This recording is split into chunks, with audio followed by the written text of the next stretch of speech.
everybody should be in, Hello. with the exception of Oh, he's on. He's on. Well, I'm here. Do you want to be able to hear it? Hi, Yeah. everybody. Yeah. Hey, Roger. I don't Who's know that? about that. Okay, hey, Kevin. Hello. yes, Kevin, yes. please mute everybody, and I'll get the show. I'm trying to find the. Hello, I'm Chris from England. Hi, folks. Mary's cousin. We're keeping Mary in the back room in the green room right Okay. There we go. I found the mute all. Okay. Sorry to mute everybody, but Elliot, if you'll unmute and roll it, brother. Hi, good afternoon, everybody. Good evening if you're in Europe and whatever time it is in Australia. My name is Elliott Hitchcock, and I am the host of the Las Vegas Magic Events Group, and which originally 6 years ago to this day was called the Las Vegas Magic Luncheon. And today we're celebrating, very, very excited to be celebrating 6 years of getting together and having tremendous lunches and other types of special events, all within a magic-based theme here in Las Vegas. So, excuse me, I'm just going to spend a couple of moments and tell you a little bit about the last 6 years, and then we'll get on with our program today. About 6 years ago, I wanted to meet people here in Las Vegas. So I know Lee Alex is saying, where did 6 years go? I wish I knew. I really did. But anyway, we met at a little Italian restaurant on Friday afternoon, from noon to 3 every Friday, and ironically enough, 6 years ago today, our very first co-host for the very first Magic Luncheon was a gentleman by the name of Kevin Lepine. Kevin is a tremendous hypnotist, entertainer here in Las Vegas, and he also has a seance in the old Binion's hotel. He can tell you more about that. He's also got a very special announcement today with Las Vegas Magic in mind. But anyway, Kevin was our first guest host. And what I would do each week with the help of Scott Hitchcock and with Winston O'Rourke is we would invite magicians or variety artists in to share their experience and their experience, their how do I say, knowledge, if you will, and their intrigue about magic and what makes them tick within the world of magic. In the past 6 years, we've had over 120, that's right, 120 guest co-hosts. And many of you that are on today, I'm recognizing some names and some friends that have been guest hosts at our Magic Luncheons. Well, then about 2 years ago, we morphed the Magic Luncheons into what's now known as the Las Vegas Magic Events Group. And we expanded our events to include speaker engagements, panel discussions, like To Be Creative was one of them. And the magic of consulting was another. But I'm going to jump back. I'm going to digress. The first host that we had, co-host, was Kevin Lepine. Kevin, would you mind popping up and just telling us a little bit about your experience? And because of people like you, the past 6 years has been fun. It's been engaging, and it's certainly been a hoot. So, Kevin? Gladly. And for those of you who are or are not familiar with Zoom, if you go into the view, you might want to click on speaker view so that the speaker kind of highlights. And the reason I say that is we do have a couple of amazing special guests today, and you're going to want to be able to see clearly who is speaking. So Elliot, about 6 years ago, asked me to come and speak because of something that I'd written about what it took to get a room in Vegas.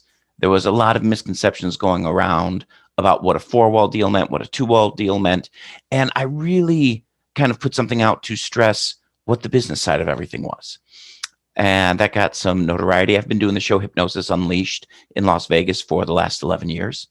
And I was really, really proud to come in and speak and share my knowledge, and not just about having the show in town, but what it took for me to get a show here in town. And, besides just hosting, I mean, I had a blast coming when you had Jeff Hobson speak, who was amazing, Earl Chaney. You guys have had so many fantastic people, and just being able to sit and listen to their stories has just been fantastic. I remember we actually had me do another one on what it took to market to hit different levels. So it's a great experience, not just for, the performance side of it, but also for what it takes to get to that performance side of it. Well, thank you so much. One of the things that stood out, as Kevin was just mentioning, was his knowledge of Las Vegas. And one of the things that we've strived to do over the past 6 years is to keep the focus on Las Vegas. We have 1,800 members on our Facebook group, and certainly not all of them are here in Las Vegas. But we love the fact that so many people come from all over the world to Las Vegas, which is the magic hub. Right now, we have more magic than there is any other type of entertainment, from David Copperfield all the way through to all the other entertainers here that are magically based. It's very, very exciting times once again here in Las Vegas Magic. Well, thanks for those comments, Kev. Did you want to make the announcement right now?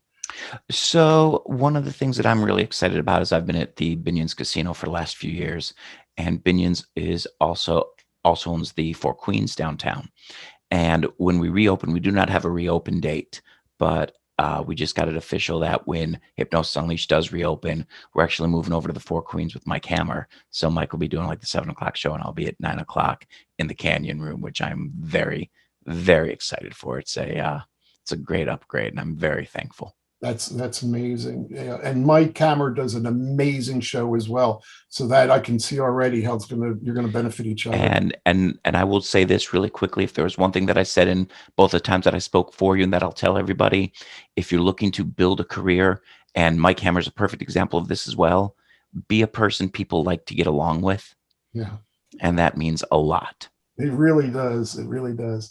So, all right, well, cool. Well, we're going to just keep moving along right now. I'm going to take this opportunity to introduce to you somebody that needs no introduction.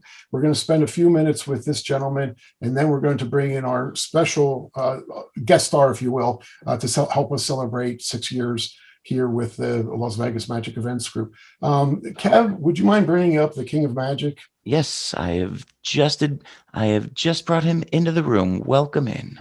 Hi, David. Are you there? I'm here. Excited. Oh, there you are. Wow. How great it is to see you. Thanks so much for joining us today. So 6 years of the Las Vegas Magic Luncheon. How long have you been here in Las Vegas, David? Oh, I was at residency. Let's go back. I've been at MGM for 20 years. Before that, I was at Caesars, right, 15 years. And before that, I was at at Bally's and at the Riviera and at the Hilton, opening for people. Wow. So I've been around a while. Yeah, I look good, so it's okay. You look great. Or do you have like the eternal fountain of youth down on your islands? Is that what that's about? And a ring light, which we kind of helped. And everybody uses it now, but we started it. Yeah.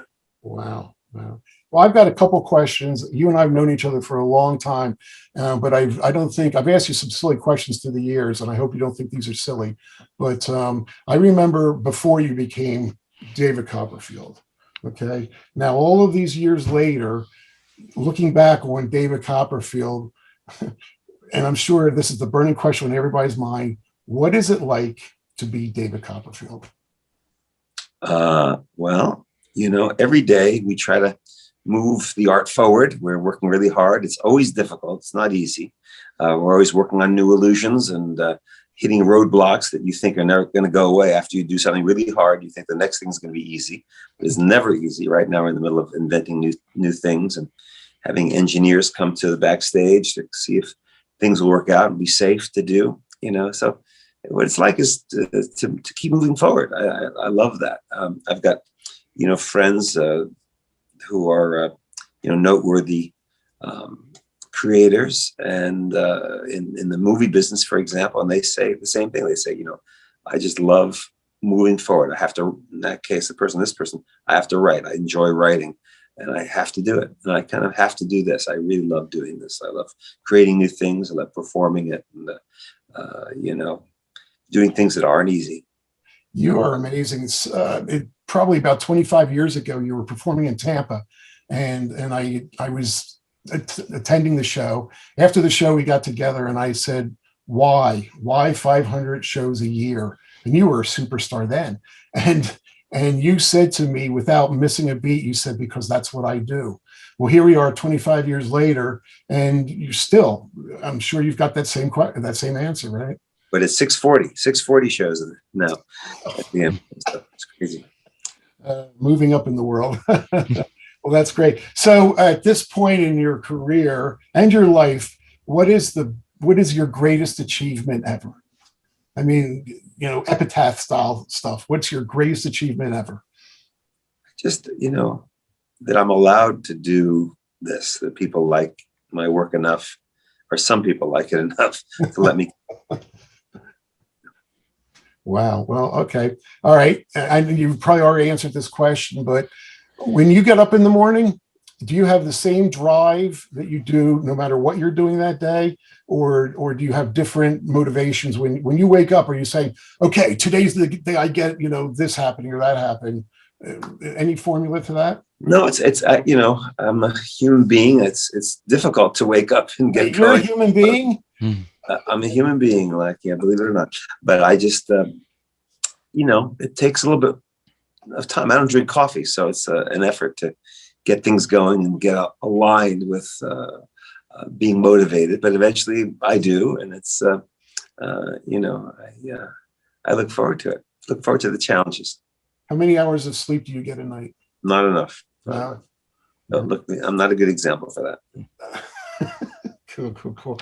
All right. Well, before we bring in our special guest, I know that you've got a busy day ahead of you today. But can you tell us a little bit about, there's been some buzz out there about a new book that you're releasing this fall, and there's been a lot of excitement. Tell us about that.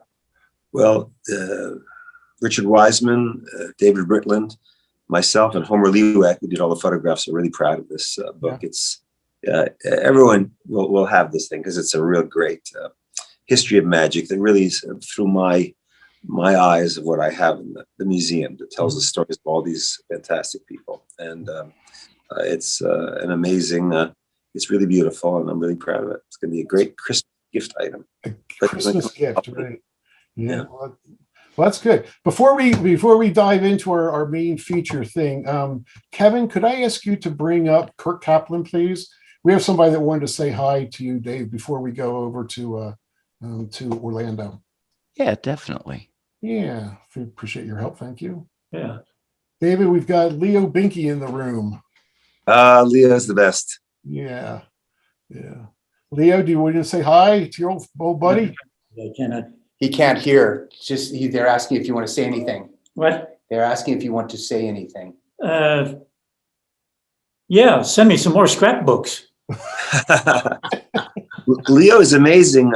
He used to run this joint, and now he's taken on the responsibility of making these beautiful, really beautiful acid-free holders for all the scrapbooks and all the things. We have a big research center upstairs, and Leo's work is like walls of Leo's work. Beautiful design box that he makes. Fantastic.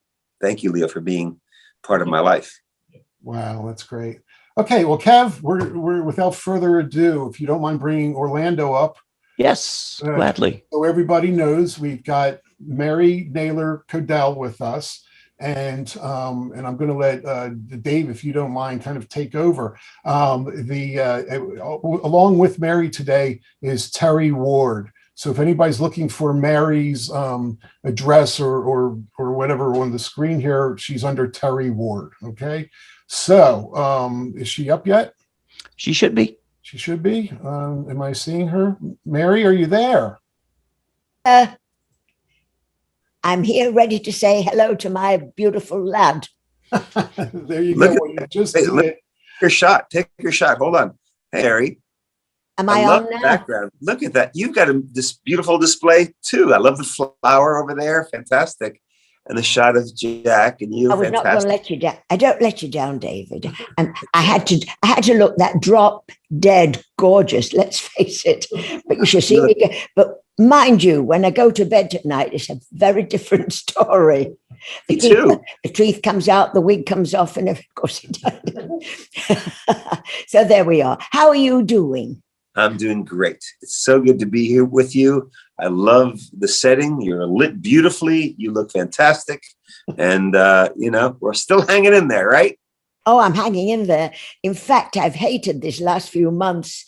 I'm a people's people. I thrive on enjoying people, and I hope they enjoy me. But I'm in my little living room, and I've been here for thousands of months, and it's awful.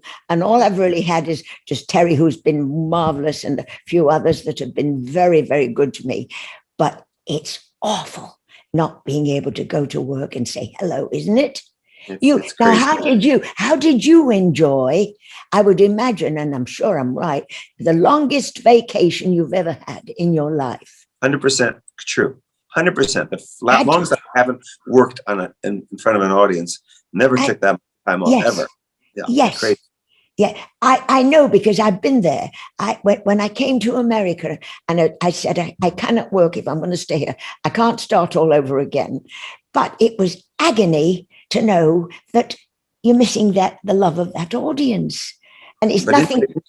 Mary, for you, it's like, at least when you performed less, at least your relationship with people was a performance in itself, right? Yes, the fact that you got to interact with people every day, and I can be quiet and you can do 2 hours just talking, as we know. Anybody knows you can know. Boom, boom, boom. You've got the stories, you got the stuff, but that's actually that is a way of communicating. Performing is communicating, right?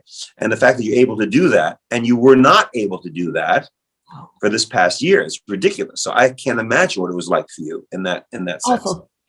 And you don't know what to do, because if you do, when you first leave, when you do meet people and they're not pros, you think you're overdoing it. So you don't know how truly to behave.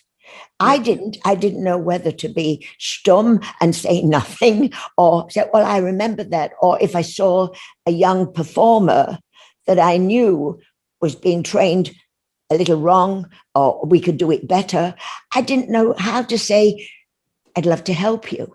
You never had a problem giving me notes. You always gave me notes. You said, well, talk slower. You got to stand up straight and dress really nice. You're never afraid to tell me anything. So, which I love. Yes. Well, I tell you why I did that. Because anybody, and particularly you that have potential, it drives, only because it was said when I was a kid, it drives a person that knows mad that they can't get it out of them.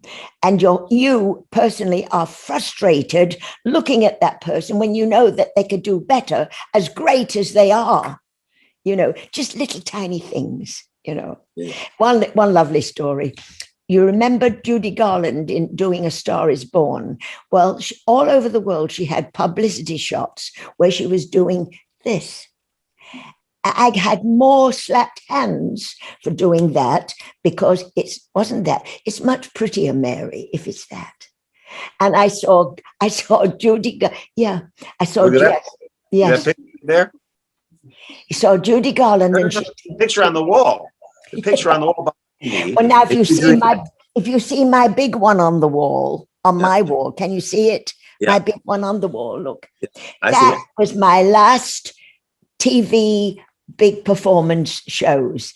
And Easter Sunday, one of these Easter Sundays, Jack came in with this huge picture that took the whole wall up. And I said, really, Jack, everybody will think we're egomaniacs. I said, if you bring one more picture in of me on that wall. But that is something, those little tiny things make or break you, don't they? Those details are important. They're not little, they're giant things. Little things are giant things. For the people who don't know, this beautiful woman was a big star, and still is a big star, but during World War II, she was a pinup girl, and I wasn't there, unfortunately, but fortunately maybe, a pinup girl for all the troops in England and so forth. Big star, music hall star, fantastic, wonderful, and really knows her stuff. Just knows the stuff. Trained. I was we lucky. We apparently have some of the water rats that were with Mary back then. by watching it? Oh, let me tell you about that. Water rats, that I was a little girl of 12, then 16, and I'm still on record as being the youngest leading lady at the Palladium at 16. And I had my 17th birthday there, and it was all wonderful. And the thing that got to me was that the water rats, I didn't know a water rat. I know all about them because I had two old aunts that were adopted aunts, that they were Edwardian actresses, and they were in the show, and they started off about lady ratlins, water rats from being 11 years old, 13 years old. You're going to be a ratlin. The water rats were my dads, my aunt, uncles. They taught me everything. And I learned most of my craft, believe it or not, from London comics. Comics had timing, superb. They waited for that audience, but more importantly, they loved that audience. And that's what made me love that audience, because when you're on tour, that's all you've got. When you think you're a total stranger in every town you're in. And let me just give you one more little story. Is David still there listening to me? I'm here. Oh, good. Yes. One little story. I was very naughty once. I was always taught by my father I was not special, but I was very naughty. There was a lovely performer called Tessie O'Shea. She became my mother, my aunt.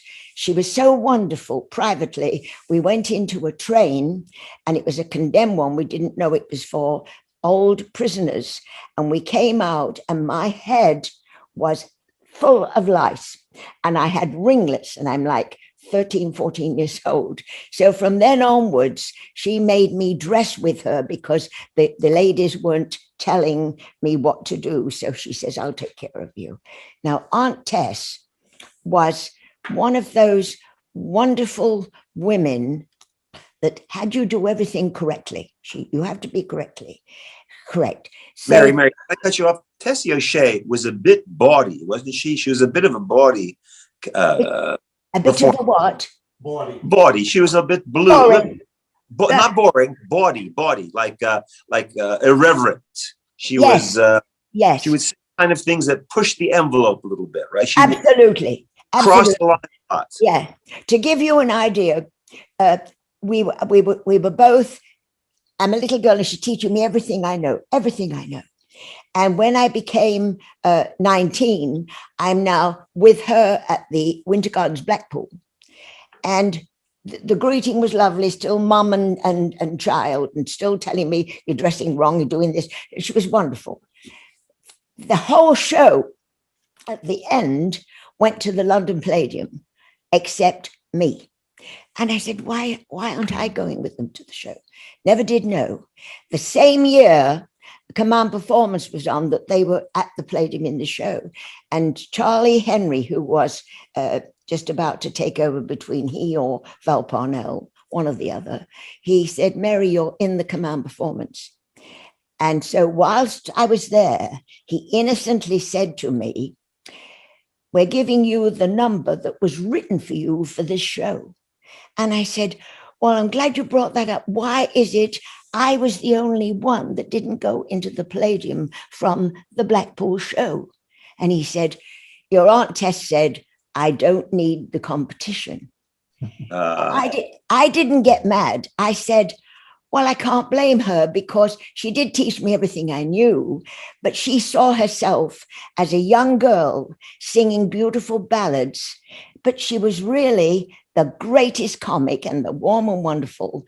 So she reminded me very much. I took the same attitude that Judy Garland did with Liza Minnelli. She adored her, but when she got to that point where who's the best out of the two of us, she didn't want to know. So to keep that lovely relationship with my aunt, I never did tell her, but I made sure I never worked again with her on the same shows. Hey, Mary, excuse me, David, Mary, we only have a few minutes left on this session. Let's talk a little bit about Jack Kodell. I'll introduce the idea that Jack was the first performing magician here in Las Vegas in a showroom environment. Yes. and he performed. There's always been some, not controversy, but discussion on the fact that Jack was not a bird worker because he worked with budgerie's or parakeets. The fact of the matter is, and I know this personally, is that budgerie's or parakeets are in fact birds.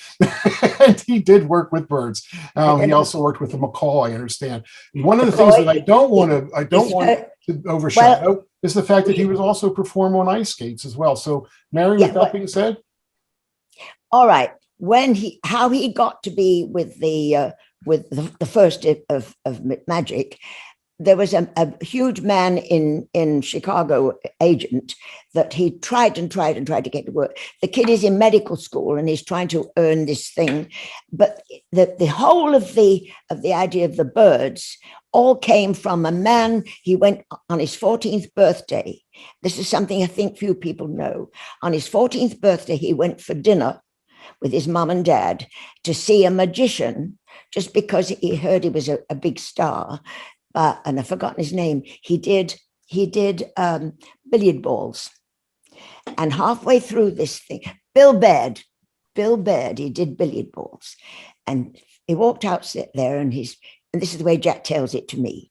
When I saw this man walk out in top hat and tails, looking a dream, I said, by God, if I could look like that, I'll be a star too when I'm a big boy, right? Halfway through the show, he's doing these billiard balls and he's doing the multiplication of them. And he looked at his mother and he says, could I have a bird, please? And she says, he could have anything. He was an only child like David. And I spoiled him rotten even more so. So he got this bird. He did the multiplying birds instead of billiard balls. And that's how he started this bird act. And there was nobody teaching him. It wasn't going to school for anything. So I found something that I know David is going to want. I found an old at least Terry and I did in the garage, broken down case. The bottom is almost separated. And I can't think of his name now. I had him a minute ago. He was taking care of it for him before we got our home and we knew where we were going to stay. Ron Urban, he was holding it for us. This case has the very, very same case that he went out and bought from that dinner, a set of billiard balls, and he learned all this. And to see the crudeness, I mean, where they've gone today with the birds was unbelievable because they've got training, they've got marvelous people showing them. But this was so crude, and to see the little thing that the birds were holding in his pockets that his mother had made him with it is wonderful. And because I'm thinking, because David's museum is so gorgeous, this is so broken down. We're running out of time here. Could you? Well, let me just quickly say, it's so beautiful because it's so tacky next to all this beauty, but how important that little tacky case is. I love it. Fantastic. And I think we should have. Do you like it? I love it. I love it. Would you like it? I would love it. Thank you. Okay, but don't make it nice because he's so broken down. But that's where he got, and to see these awful little pockets and the crudeness of it all. But, I love it. But one little quack name, he did get one big award when he was 19 from Harry Blackstone Sr. And he said to him, tonight I've seen the most beautiful magic. And I have to tell you, my boy, as of tonight, you have personally changed the world of magic. And 8 years later, Jack had this marvelous friend of his, Channing. And Channing said, thanks, Jack. I came 8 years after you, and I thank you for giving us a chance to follow what you did. And I thought, I love that boy. And I thought, how marvelous of him to say to Jack, thank you. We're not doing like what you did, but because of you. So I want you to know, do you recognize this picture? Yeah, it's my dad and my mom and you and Mr. Kodell. Yes. Pretty awesome. backstage Caesar Palace. Where is that? Isn't that beautiful? Hi, everybody. Welcome back. This is Elliott Hitchcock with part 2 of our special afternoon with David Copperfield. I should say morning with David Copperfield himself and Mary Naylor Kodell. We are in the process of dedicating the Las Vegas Magic Events Group to Mary and to her late husband, Jack, in memory of both Jack and all of the wonderful magic that these two have brought to not only Las Vegas, but the world, the globe over. So anyway, with that being said, I rudely interrupted Mary and David Copperfield as they were sharing some memories and some fun times and the likes, and some great inspiration. You can't help but to learn from these two icons in the world of entertainment. So with all that being said, David, are you back? Drum roll, please. I see Mary. We're still waiting for David. Okay. Well, There we go. oh, there's David. There he is. Make you think. Okay, David, Cool. we are back live. Sorry about that inconvenience, David, if it was. But anyway, I rudely interrupted. Mary, you probably remember exactly the word you were on when we did. Anyway, please continue. Well, no, it was just the fact that he went in to do this thing in Vegas, not knowing anything about him being the first or anything else. But he did know that they would not have a magician in Vegas. And the birds didn't matter because they weren't cards. So he did so well. He was there for 9 weeks, and he did so well. He was only 19 himself. He brazenly did 2 card tricks, and they were furious. And they said, and the one guy said, wait a minute, the audience didn't seem to mind that card coming out at all. So they said to Jack, got any more card tricks? And he says, yeah. So we'll do another couple, only 2 more tomorrow. And eventually they said, we'll try it with a regular magician who does magic. And we're not sure, but we think it was Carl Ballantyne, David, who was the first one to follow Jack in. And they said that Jack did break the voodoo for magicians. And he did that in a lot of 5-star dining rooms in Europe too. And he was very proud of that. Never got the recognition for it, but he was proud of it. Yeah. We're giving him the recognition now. So it deserved. You have always, this is why I've always adored you. You was always his brightest star. And I tell you something, audience, about David. Jack, whenever he saw him, always managed to have a little tear of pride.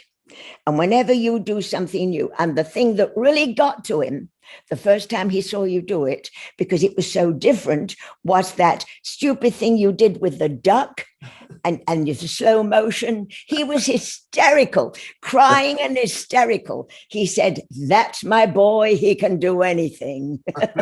Yeah. Remember that? Yeah. It's funny now, animals and show business has all changed, right? We are now a different world now. I wonder what would happen with even a bird act today. I don't do the duck thing. I did for maybe 30 or 40 years. I did off and on. We bring out the slow motion duck. I had them. Webster, it was kind of a character. It was a mind reading duck and all this stuff. And there's a singer called Sia, super talented singer called Sia, and she tweeted on the Twitter machine. She tweeted, "Loved your show, but let the duck be a duck." And I said, well, the duck was going to be somebody's meal. I think it's a better deal to be in my show rather than I rescued him from a Chinese restaurant, which I guess you can't say. But anyway, the point is that I don't do any animals in the show. They're all animatronics. They're all electronic. So I wonder what would happen, Mary, today with the bird acts, how that's going to be with our new woke world. I don't know, but I do remember a great line from Harry Blackstone that Jack always said when he got his award from him. He said, "You tonight have changed this magic forever." And he says, I thought it was ridiculous. A kid in teenagers being told that he's changed the world of magic. But he says, Mary, little pathetic, he said this, but he was right, wasn't he? Can you imagine going to a magic convention without seeing a bird act? And it's true, they did, didn't they? Well, I think Jack kind of started putting it on the map in a structured form. Yeah. Channing gave him the credit for starting things off on the race. Yes. If there's about 80 years of, the math is wrong, of performance with these things. And, everyone that we know, 90% of them really took care of those animals and really respected them and so forth. They really did. I took care of my duck, Webster and his friends. But I think now the world is changing many different ways. So it's interesting. So it was an amazing period of time where miracles were done, really great, amazing. With Jack, there's a TV, which is not on right now, where Jack does his Hindu rope trick. Yes. And it's really clever. It's really great. And when you know the method, you go, wow, it's even better even when you know the method. It's really fantastic when it goes up and, this seeing it. And loose and so firm, yeah. And and a little puff of smoke and, the method is just so great. Yeah. The thinking of that is really wonderful. So, and did you know that I did parakeets for a while? Did you know that? Yes, I did. And I loved that when you had that little girl that you told the story to, and it was not the bird that she'd lost and she didn't want to know it. That was a lovely little twist, wasn't it? Yeah. Oh, so that was, that's all Jack Kodell. That's all Jack. Let me finish it. That's all Jack Kodell inspired stuff. Yes. And the interesting invention there, where I tissue paper and I keep it away from my body, and it's really pretty clever stuff. I'm really proud that actually I could do one little tidbit of something. But Jack did so much pioneering in that world. It's really, really amazing. So I did it in my show for a while as a kid magician, and then I wasn't very good. Honestly, I wasn't very good. But then when I was doing a lot of TV specials, I brought it back. Yeah. And who helped me train the birds? I was so busy at the time. Who helped me train the birds was Christopher Hart. Christopher Hart, who's the Thing in the Addams Family. Christopher Hart did such a brilliant job with his hand, his hold hand act, with his relationship with the hand. He's a great guy, so talented, and he helped me retrain the birds because I didn't have the time to do it for that one bit on the TV show. It was pretty good. I'm not sure it was the best thing, but it was pretty good. But the inspiration was so profound. I have the parakeet magic book over here that Francis Marshall did, which is really a salute to Jack. All his work. And really give him the credit for doing that stuff. So that's a wonderful book, Parakeet Magic.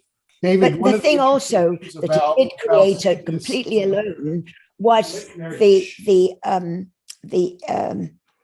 cruise lines. He took the transportation shipping into cruising, and he did it. He went all through all these big lines, threw him out, wanted to know how much they would charge to loan him an Atlantic ship. Oh, that would fine. For how many people? Oh, the whole ship. They threw him out to listen to him. A German Hanseatic and the Swedish Gripzone. They were the first two. Mary, straighten this out. He was performing on ships? Was he trained? No, he was not. He'd given up. His last show was the Latin Quarter. And he'd given up because he worked for people like Sinatra and Lena Horne. None of them was working. They couldn't get work because the Beatles had taken over that route. So he said, I've got a very sick father. I've got to get out of this. I've got to do something else. So he went, because of his background, he went into incentive travel. I see. And he took every corporate, everybody wanted him because there was nobody else doing it. And he said, well, I want to get rid of your vice presidents doing the microphone bit. I want pros doing it. Will you let me do it? Yes. So he did that. And then for the ships, he says, well, they've just done London, Paris, and Rome. Now what do we do? 2 days later, he said to me, I've got it, Mary. We'll do a floating holiday camp for millionaires. And we'll have another one, a floating holiday camp for workers so they can all see the world they belong to. Within a year, all the ones that threw him out, they're all doing it. He didn't get the credit, he got nothing for it, but he solely, for 1 year, showed them all. And the lovely story of it all is that the Latin Quarter, Lou Walters, who was Barbara Walters' father, was an English Jewish boy that that got away from all these troubles, went to England, then he went to America. I got to know him very well in England. And he said to Jack, you sure it was his last date? You sure you want to do this? You want to get rid of this beautiful act? And he says, I don't want to, but I've got to do something. And I think I'm going to do this boat thing. And he says, well, if you do the boat thing, Jack, I tell you what I'll do for you. I'll give you all of if you really mean it, I'm going to give you all my chorus girls, all their wardrobe, their music, the conductor, the producer, and I'll give them you all if you'll do one thing for me.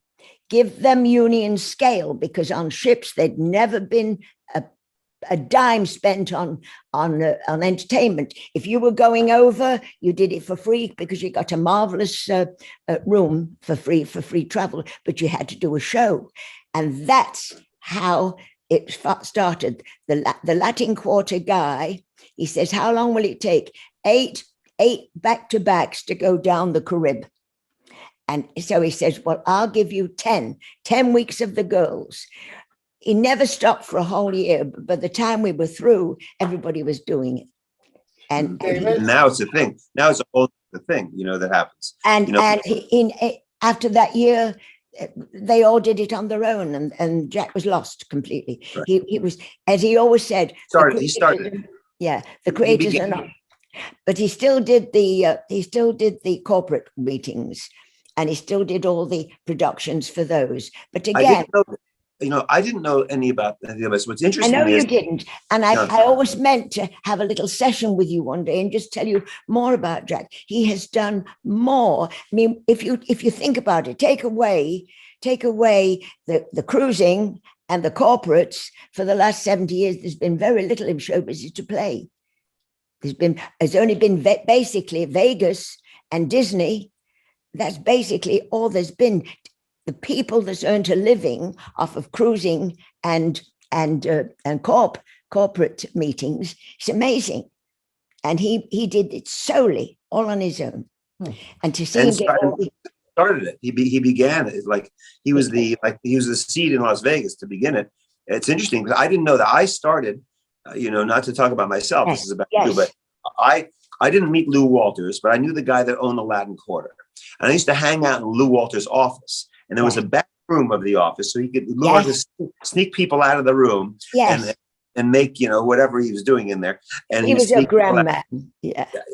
But I started as a corporate person too. I did shows make people appear, the executive appear, and do I didn't have Lou Walters' Latin Quarter chorus girls, but I had I did my show integrated into IBM, not magicians IBM, but the business machines meetings and Pitney Bowes and all that stuff. That's how I paid for my act when I was 18 years old. So it's kind of funny that finding this out now that Jack, during that time of shifting, changed his thing and found things to do in corporate and in transportation. That's pretty interesting. Yeah. One of the things that I find interesting about Jack is that most of the images that we see are in black and white. And this being a Genie magazine from March of 1957. The other day I was on the phone with Mary. And I was reading an article from the centerfold of this magazine while Mary was telling it to me live. And what an amazing experience that was. It was like audiobooks.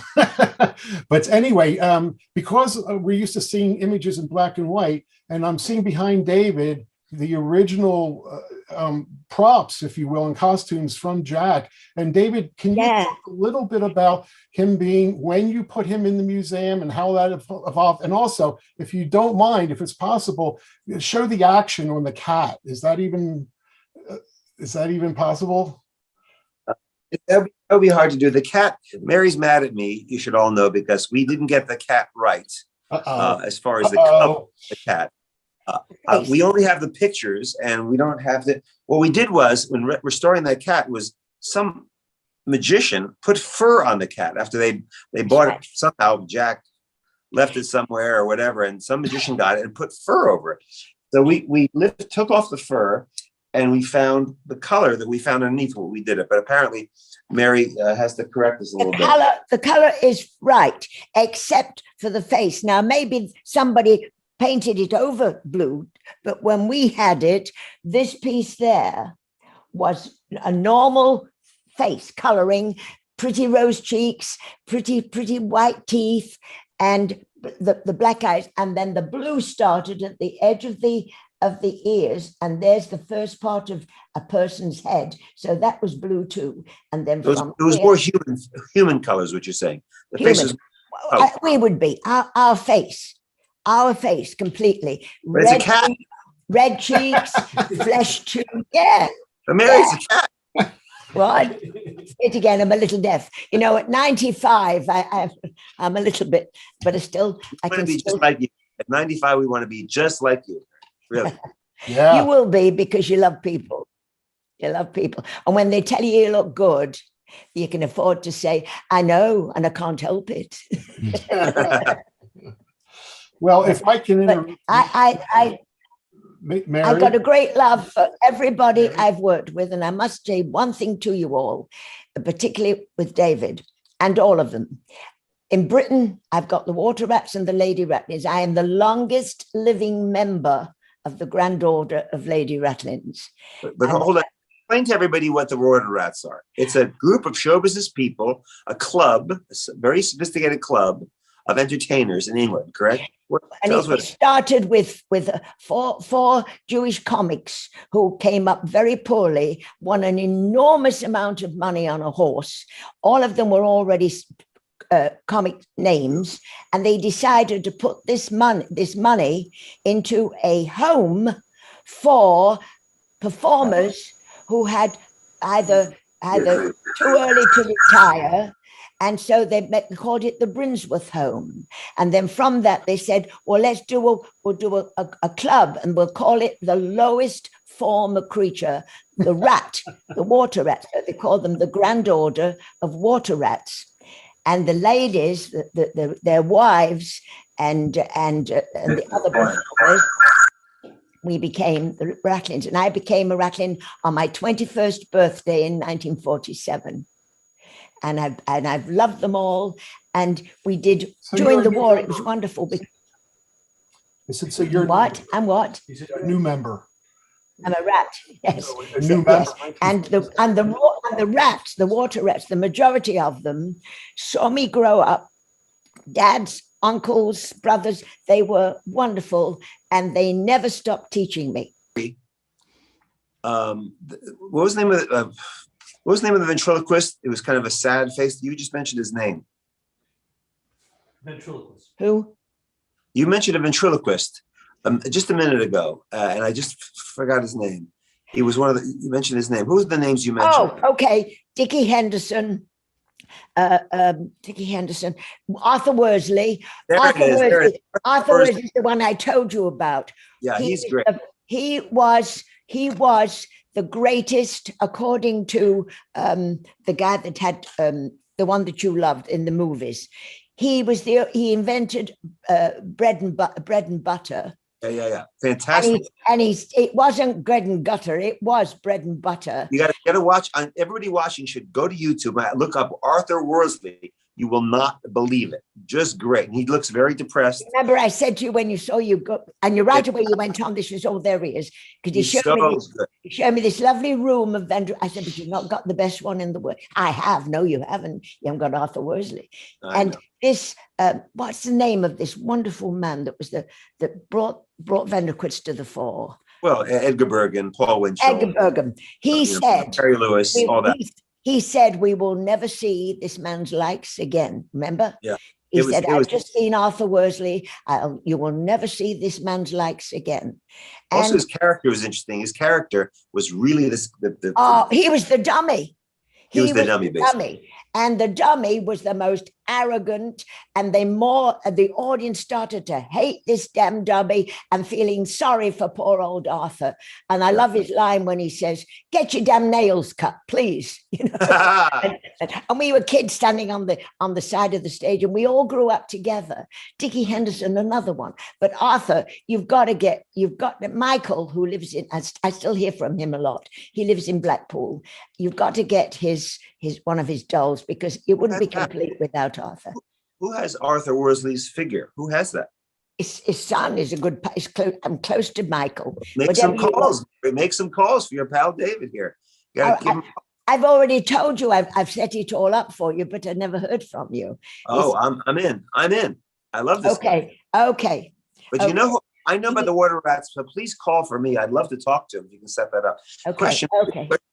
Well, I'm coming down to Vegas for Murray's wedding. Are you going to be at the wedding? Because we'll be together. You probably nobody. Is inviting the whole world. Is bound to. No, he's a celebrity magician. So well, anyway, I'll let you know when I'm coming. And I don't see now. I always used to stay with Lance, but now he's gone back to his farm. So, and I don't like staying in a hotel by myself. I just don't like that. I'm not used to that. So, if I can go to the wedding and have somebody to come to, all right. Gets married September 28th at the Plaza. A big celebration. Who's talking to me? Elliott. Hi. Which one's? I don't know which one's talking to me. Well, anyway, I will see you at the wedding. He's, and I loved it when we were at Lance's wedding. We all had a marvelous time, didn't we? Wasn't that the greatest? I can see you now in your white shirt with the big bishop sleeves. Do you remember you wearing that? Oh, you were lovely. Oh, you did. He did. He looked beautiful. I thought David was one of the best looking young lads I've ever seen. He really was. Not true. And you're still looking good today, kiddo. But anyway, you're very sweet. So, question, you know who I know about the water rats from? Paul Daniels talked about the water rats. Paul Daniels was, yes, he was. He was king, as were most others, and he did a lot for them. And he was always there, as we all were. Free shows to earn money for people who needed it, but it wasn't sign a check. We all did it one-on-one. If one kid needed a wheelchair, if one needed whatever it was, we did it. And it was the most marvelous, wonderful thing. And to be in British showbiz during the war, especially, and it with no food, no nothing, it was, and bombs dropping all over. And and I was a kid. I started at 13 and I was at the Palladium in 42. I started at the Palladium with Ernie Wise. That was our first job. Playing the accordion and the piano. That was me. Mary, tell me, what was your opening song? What was your closing song? My opening song was changed quite a bit. My opening song was Good Morning, Good Morning. I've danced the whole night through. Good morning to you. And my last one was Say a Prayer for Those Boys Over there. And I used to say to myself as a kid, I'm going to make everybody in this room cry, because they should say a prayer for those boys that's over there. And I believed everything. And I used to go, when I used to pick a song, I could care less about the tune, because they all knew I could sing. I wanted to sell the story. I wanted the lyric. And there was a beginning and a middle and an end. And the way I figured it, we had to tell a story in 36 bars of music, where it was an hour and a half in a movie. And we did it. So Mary, tell people how you met Jack. How did we meet? Oh, on at my TV show. And this man said, these kids came to me and they said, hey, there's a very good looking lad. He can't be American. He's not a bit braggadocious. And I said, oh, really? And so I never really met him, because he was busy with doing his first work in Britain and television. And it was my show. So I was very involved. And eventually there was the Grand Order of Lady Ratlin's ball. And his agent, who happened to be my sister's brand new father-in-law, we were all kids, and he said, Mary, he's got to meet the right people. So I want you to take him to the Ratlin's ball. I said, who? And he says, this American. I said, well, no, I'm not taking American. No, I couldn't. I daren't be in a. Good advice. I daren't be in a taxi by myself. Don't you love this? And I said, I love to play for them, but I don't want to be. You will take me back to America. I've got a 3-year-old. I didn't want to do that. So he said, I think I can talk you into that. Don't worry about it. And that was our first ball. And from then onwards, we had a ball. And I said to him, I don't like the girlfriends you choose. I'll find you a nice one. So for the next 3 years, I tried to find him one, and I finished up to myself. I had no idea. It was a lovely. It didn't happen like isn't it? No, it didn't. It just crept along. It just crept. But it was a lovely. Life does not have to be perfect to be beautiful, and it was beautiful for my Jack right to the end. And that's how I feel. And that is how I want you to feel. And remember what he said to you once, I want to know you're settled before I go. I want you to have your family and stuff. He was very concerned about you and Lance being single and not belonging. I said to him, are you saying that because you're already stuck and you want them to be stuck too? Yeah. David's doing that. I do love you, David. You've always been very special to us. I'm the type of a person that I like everybody, but my heart, I'm very careful. I've got a kid here, Terry, and I've got Lance. I love Lance, and Jack was the same. He would literally cry when he'd see him. It was a pride. It wasn't sad. I'd said to myself, here it comes. And I'd wait for this little thing, and you'd just see him. He's good, isn't he? He's terrific, isn't he? I said, yes, Jack, if he'd only do the end the way I want him to. Remember? But you were so good. Still is. You did something with a rose. The one I loved too, which was Made You Look Human. Copperfield. My name is Copperfield, not Copperfield. Remember that, Copperfield? And you gave this lady a rose. That to me tickled me to death because it was so nothing, but meant so much to a performer because it showed the realness of this boy. It was lovely. You got to show yourself as well as what you're selling, I think. That's right. Hey, David. So I tried to be. I couldn't be sexy because I was too little and big boobs and no back, and I walked around forever. but I always felt I would become everybody's favorite daughter or favorite brother, a sister, and that's how I've worked, and I've enjoyed it because of it. It's a marvelous feeling of belonging because I feel I belong when we're together. We belong, don't we, David? You and I, we do. We belong. Let me interrupt. Just friends, and we can be, and we don't have to be together for years. It doesn't matter, but we know we're all holding each other's backs, aren't we? Hey, So Mary. before we lose the meeting again, Elliott, I know that you had a couple of things you wanted to do. I did. Say it again. We're going to make a couple comments, Mary, and then we're going to wrap up today. First and foremost, thank you both for joining us and making today extra special on the 6th anniversary of the Las Vegas Magic Events Group. We had wanted to dedicate the group to somebody that meant something to Las Vegas in the past. We have the present, and we've got a lot of people that are involved with magic to the masses here in Las Vegas. Of course, the King of Magic being with us today, and then we've got the future ahead of us. But one thing that I'd like to lock in, if I may, is having Jack and Mary Kodell as the dedicated honorary members, to the first honorary members, I should say, to the Las Vegas Magic Events Group. Hey, Terry, are you there?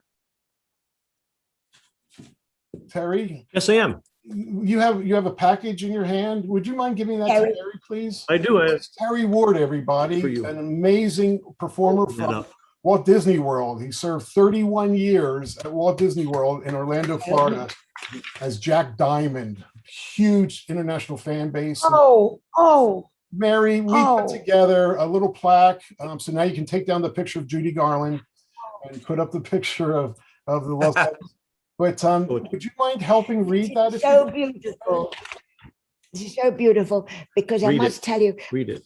everybody in my life that I worked in England, nobody knows who the hell I am anymore because they weren't even born when I was doing my stuff. Very special. So it's lovely to be known. On this 14th day of May 1921, David Copperfield, Elliott Hitchcock, and the members of the Las Vegas Magic Events Group recognizes Mary Naylor Kodell and Jack Kodell, I'm going to cry in a minute, as honorary members for Jack's being the first magician to perform in Las Vegas and Mary's ongoing support to the art of magic, both on and off the stage. Thank you for that. Thank you for the years of dedication and inspiration. The Kodell original presentation, A Fantasy of Birds, has allowed Las Vegas magicians' dreams past, present, and future to take flight. The Las Vegas Magic Events Group, Elliott Hitchcock, and David Copperfield. And I love you both with all my heart. I do. And I thank you for this. And I love you to the end of my days, David and Elliott. Now I've lost a new friend in Elliott, but I do miss you. I just miss your faces and I just miss your voices. And it's been hard these last few years. I've always loved being home. I've always loved being British. And it seems like a lot of my people every month are dying at my age. So to see something like this happen to me, and especially out of the past when he's been with me since he was about 13 years old with his first victory thing I saw in Chicago. Beautiful, beautiful. And this has made my day. It's made my feeling of doing something other than performing, still in the business, and for my Jack to be remembered, it's lovely.